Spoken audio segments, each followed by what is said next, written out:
नमस्कार, संस्कृति पीसीएस के इस यूट्यूब चैनल में आप सभी का स्वागत है और मैं हूं प्राची मिश्रा। आज एक फिर महत्वपूर्ण मुद्दे के साथ जिस पर हमें बात करनी है और यह है महिलाओं से संबंधित एक बहुत ही अच्छा निर्णय लिया गया है सरकार के द्वारा। अब यह क्या है और किससे संबंधित है, चलिए देख लेते हैं। तो संबंधित है यह कि महिला सैनिकों को अब अधिकारी समकक्षों के समान ही छुट्टियां मिलेंगी। उनको अब मातृत्व से संबंधित छुट्टी दी जाएगी और उनको अन्य क्षेत्रों से संबंधित जो अभी तक अवकाश प्राप्त नहीं होते थे, अब राजनाथ सिंह द्वारा इस प्रस्ताव को मंजूरी दे दी गई है। अब जैसे ही यह लागू हो जाता है तो उनको अधिकारियों के समान इनको भी छुट्टियां मिलने लगेंगी। अब क्या है ये पूरा मुद्दा, क्या क्या इसमें चीज़ें हैं, चलिए देखते हैं और क्या सुधार किए गए हैं। और इस वीडियो में हम यह भी समझेंगे कि महिलाओं को सेना में कब शामिल किया गया था और वर्तमान में थल सेना, जल सेना और वायु सेना में महिलाओं की भागीदारी कितने प्रतिशत है। चलिए शुरू करते हैं आज का लेक्चर और महत्वपूर्ण बिंदु इस पर डिस्कस करेंगे। तो रक्षा मंत्री राजनाथ सिंह ने सशस्त्र बलों में महिला सैनिकों, ध्यान दीजिएगा यहाँ पर किसकी किसकी बात हो रही है, महिला सैनिकों, नाविकों और वायु योद्धाओं के लिए उनके अधिकारी समकक्षों के समान मातृत्व, बाल देखभाल, मातृत्व अवकाश भी अब इन्हें प्रदान किया जाएगा। बाल देखभाल से संबंधित इनको अवकाश दिए जाएंगे और बाल गोद लेने से संबंधित इनको छुट्टियां भी प्रदान करी जाएंगी। तो ये एक बहुत ही महत्वपूर्ण निर्णय सरकार के द्वारा लिया गया है। वर्तमान में महिलाएं हर क्षेत्र में अग्रणी हैं, लेकिन एक सैड डाटा भी हमारे पास यदि मैं आपसे शेयर करूं तो जब से बेटी बचाओ बेटी पढ़ाओ शुरू हुआ, महिलाओं की शिक्षा की दर में बहुत ही ज़्यादा बढ़ोतरी हुई है। यदि आप में से बहुत सारे लोग नहीं जानते हैं तो भारत अमेरिका जैसी कंट्री से आगे है। लेडीज़ को शिक्षा दिलाने में हम अमेरिका से भी आगे हैं। हमारे यहाँ बहुत तेज़ी से यह जो पैरामीटर है वो ऊपर उठा है, महिलाओं को शिक्षा दिलाई जा रही है, लेकिन एट द सेम टाइम कार्य क्षेत्र में लगातार गिरावट आ रही है। महिलाओं की भागीदारी कार्य क्षेत्र में लगातार गिरती जा रही है। रीज़न क्या है कि हम बेटियों को पढ़ा तो रहे हैं, हमने 12th तक पढ़ा दिया, हमने ग्रेजुएशन करा दिया, लेकिन उनको एक सुटेबल, सुरक्षित जो कार्य प्लेस है यानी कार्यस्थल है वो नहीं मिल पा रहा है। इस वजह से जो महिलाओं की भागीदारी है कार्य क्षेत्र में उसमें लगातार गिरावट आ रही है। इसके रीज़न क्या हो सकते हैं? रीज़न यह भी हो सकते हैं जैसे कि मैंने बताया कि छुट्टी का प्रावधान अब किया गया है सरकार के द्वारा, लेकिन क्या इससे पहले जो महिलाएं थी उनको इस तरह के अवकाश क्यों नहीं दिए जा रहे थे? क्या मतलब इससे संबंधित क्या समस्याएं थी, क्यों इस प्रकार के कार्य नहीं किए गए? तो इन्हीं सब चीज़ों को देखते हुए, क्योंकि वर्क प्लेस में शायद उनको उस तरह की सुरक्षा या संरक्षण प्रदान नहीं हो पा रहा है, वह ज्वाइन नहीं कर पा रही हैं। अब अगर हम बात करें, ये तो बात रही सरकारी क्षेत्रों की, अगर हम बात करें प्राइवेट सेक्टर्स में तो उससे संबंधित आप आए दिन देखते हो हैरेसमेंट का मामला आता है, ठीक है। और भी अभी जैसे जब से जोमेटो शुरू हुआ है, स्विगी शुरू हुआ है, ठीक है, डिलीवरी, महिला डिलीवरी शुरू कर दी गई है, इसमें आप देखोगे कि महिलाओं की भागीदारी आई है, बढ़ी है, लेकिन एट द सेम टाइम उनको भी बहुत सारी प्रॉब्लम्स फेस करने को मिलती हैं। और इसी से संबंधित हाल ही में जोमेटो एक ऐसी कंपनी है जिसने महिलाओं के लिए एक योजना की शुरुआत करी कि जो भी महिलाएं 1000 डिलीवरी कंप्लीट कर लेंगी उनको जैसे ही प्रेगनेंसी का उनका टाइम आएगा उनको खर्चा दिया जाएगा, उनके बच्चे से संबंधित उनके भरण पोषण के लिए उनको छुट्टियां भी प्रदान की जाएंगी। ऐसा करने वाला सिर्फ जोमेटो एक निजी कंपनी हमारे सामने उभर करके आता है, हम देखते हैं। लेकिन क्या ऐसी फ्लिपकार्ट हो गया, अमेजॉन हो गया, किसी के द्वारा इस तरह का कोई कार्य नहीं चलाया जा सकता है? क्या उनको इस तरह की कोई भी सुविधाएं प्रदान नहीं करी जा सकती हैं?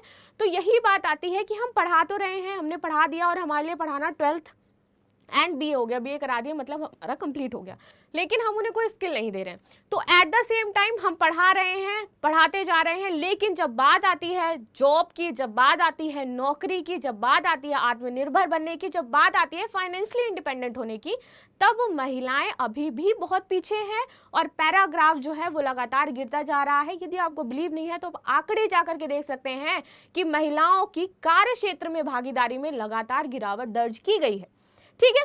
तो बात यहीं पर आ जाती है कि उनको कई बार जो सुरक्षित प्लेस है, जो उनके लिए कंफर्ट जोन है, शायद वो कार्य क्षेत्र में उन्हें नहीं मिल पा रहा है। साथ ही साथ समाज का भी कुछ प्रेशर होता है, समाज में उस तरीके से सिर्फ पढ़ा लिखा दिया है लेकिन बाहर जाकर के कार्य नहीं करना है। तो इन सारी चीजों को लेकर के पूरा होलसम यदि देखा जाए तो हम सिर्फ पढ़ा रहे हैं लेकिन हम आगे बढ़ा नहीं रहे हैं। तो हम 2 मोटो में से सिर्फ एक मोटो कंप्लीट कर रहे हैं, बेटी पढ़ाओ लेकिन आगे मत बढ़ाओ। वैसे तो बेटी बचाओ और बेटी पढ़ाओ है, बेटी बच भी रही है, बेटी पढ़ भी रही है, लेकिन बेटी आगे बढ़ नहीं रही है। तो हमें तो सरकार को यह भी देखना होगा कि बेटी बचाओ, ठीक है, बेटी को पढ़ाओ और बेटी को आगे कार्य क्षेत्र में बढ़ाओ भी, ठीक है। जब तक यह बढ़ाने वाला बिंदु सामने नहीं आएगा तब तक कार्य क्षेत्र में महिलाओं की भागीदारी हम लगातार देखेंगे गिरती जा रही है। और जोमेटो जैसी कंपनी जिन्होंने इस तरह की योजनाएं चलाई हैं, ऐसे अदर सेक्टर्स में भी महिलाओं के लिए योजनाएं चलाई जानी चाहिए। चलिए आ जाते हैं इस बिंदु पर। तो अभी तक क्या है, अब इस प्रस्ताव को मंजूरी मिली है, अब जो महिलाएं हैं उनको मातृत्व, बाल देखभाल और बाल गोद लेने से संबंधित छुट्टियां मिलेंगी। चलिए आगे देख लेते हैं इससे लाभ क्या होने वाला है।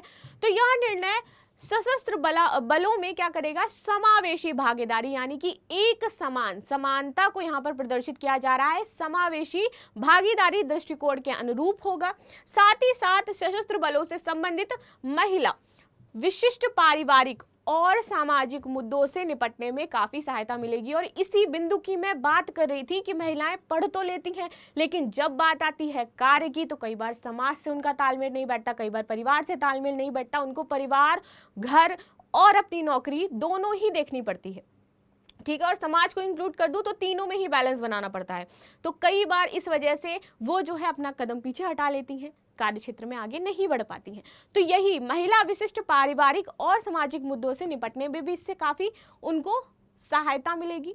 साथ ही साथ क्या होगा, इस उपाय से सेना में महिलाओं की कार्य स्थितियों में भी सुधार होगा। परसेंटेज अभी बहुत कम है, उन्हें पेशेवर और पारिवारिक जीवन क्षेत्र में बेहतर तरीके से संतुलन बनाने में मदद मिलेगी। पारिवारिक जीवन और उनका जो कार्य क्षेत्र है उस पर वह संतुलन बना पाएंगे। अभी हाल ही में देखा होगा सरकार ने पार्लियामेंट में महिलाओं की भागीदारी को बढ़ाने के लिए नारी शक्ति वंदन बिल लाया गया, ठीक है। वहां पर उनकी भागीदारी को 30% तक बढ़ाने की बात की गई। वहीं सेम टाइम बहुत सारी जो अपोजिट पार्टियां थी उन्होंने बोला 50% होना चाहिए, ठीक है। तो इस तरीके से सरकार धीरे धीरे इस क्षेत्र में कार्य कर रही है कि महिलाओं की कार्य क्षेत्र में भागीदारी बढ़े, महिलाओं की राजनीतिक क्षेत्रों में भागीदारी बढ़े। लेकिन यह कार्य बहुत ही स्लो प्रोसेस में हो रहा है। तो हम महिलाओं को पढ़ा तो रहे हैं लेकिन हम बढ़ा नहीं रहे हैं, ठीक है। तो इसी से संबंधित मुद्दा है। चलिए आगे देख लेते हैं। और सेना में महिलाओं की वर्तमान स्थिति को यदि मैं आपको समझाने का प्रयास करूं तो देख ले हैं कि महिलाओं की थल सेना में, नौसेना में और वायु सेना में क्या स्थिति है। वर्तमान में 9118 महिलाएं शामिल हैं टोटल। आप इस संख्या को यदि देखेंगे तो सिर्फ 9118 महिलाएं हैं तीनों सेनाओं में मिलाकर के, नौसेना, थल सेना और वायुसेना, ठीक है। वर्ष 2019 में यदि मैं आंकड़ों की मानूं तो क्या होता है कि भारतीय थल सेना में 3.8% महिलाएं हैं, वायुसेना में जो इनका आंकड़ा निकाला गया है वो 13% है, वहीं नौसेना में जो आंकड़ा निकल करके सामने आता है दैट इज 6% ओनली। इसके बाद थल सेना, वायुसेना और नौसेना में 1992 में महिलाओं को शॉर्ट सर्विस कमीशन में एज अधिकारी के रूप में शामिल करने को मंजूरी दे दी गई थी। लेकिन इसके बाद काफी वर्षों के पश्चात 3 महिलाओं को यहाँ पर चुना गया था, ठीक है। तो हमें मिल गया है परमिशन 1992 में, लेकिन उसको लागू करते करते हमें कितना वर्ष हो गया कि 2015 में जाकर के, 2019 में जाकर के हम महिलाओं को as a commander, as a लड़ाकू विमान में चढ़ाने के लिए उनको अपॉइंट कर रहे हैं, ठीक है। यह पहली बार था जब महिलाओं को चिकित्सा के बाहर सेना में शामिल होने की अनुमति प्रदान करी गई थी। आगे देख लेते हैं। 2015 में उन्हें भारतीय वायुसेना की लड़ाकू इकाई में शामिल किया गया, 2015 में शामिल किया गया। और वर्ष 2019 में भारतीय सेना में सैन्य पुलिस कोर के सैनिकों के रूप में महिलाओं को शामिल किया गया है। सर्वोच्च न्यायालय ने 2020 में केंद्र सरकार को सेना की गैर लड़ाकू सहायता इकाइयों में महिला अधिकारियों को उनके पुरुष समकक्षों के समान स्थायी कमीशन देने का निर्देश दिया, ठीक है। तो देख रहे हो किस तरह से चीजें चली आ रही है। अभी 2020 तक में सुप्रीम कोर्ट ने आदेश दिए हैं कि अब क्या किया जाएगा, जो गैर लड़ाकू सहायता इकाइयां हैं वहां पे महिला अधिकारियों को उनके पुरुष समकक्षों के समान स्थायी कमीशन प्रदान किया जाएगा। तो धीरे धीरे से इन क्षेत्रों में सुधार हो रहे हैं। आई होप आगे हम महिलाओं की भागीदारी को कार्य क्षेत्र में बढ़ते हुए भी देख पाएंगे। ठीक है, वर्ष 2021 की शुरुआत में भारतीय नौसेना ने 4 महिला अधिकारियों को युद्धपोतों पर तैनात भी किया था।